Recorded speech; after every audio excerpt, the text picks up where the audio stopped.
Hello दोस्तों, स्वागत है आपका आपके अपने YouTube चैनल पर। आज हम आप सभी लोग के लिए एक कजरी गीत लाए हैं। अगर आप हमारे चैनल पर पहली बार आ रहे हैं तो चैनल को सब्सक्राइब कर लीजिएगा, क्योंकि हम आपके लिए इस तरह की वीडियोस लाते रहते हैं।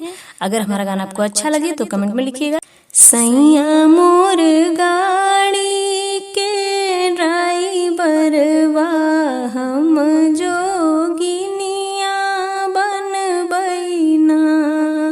सैया मोर गाड़ी के ड्राइवरवा हम जोगिनिया बनबैना।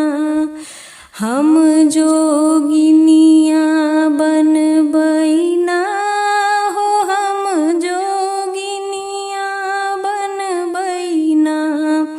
सैया मोर गाड़ी के ड्राइवरवा हम जोगिनिया बनबैना।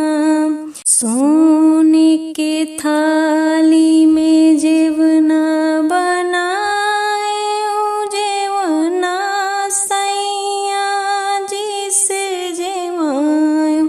सैया मोर जेवैया चर के छैया हम जोगिनिया बनबैना।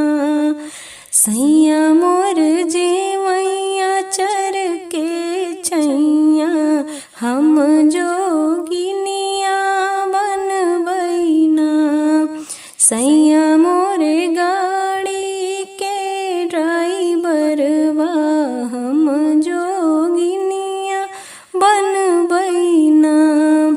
गंगा जी के जल से गेड़ूला भरायो, सैया जी के गेड़ूला घोटायो। सैया मोर घोटे आचर के छैया हम जो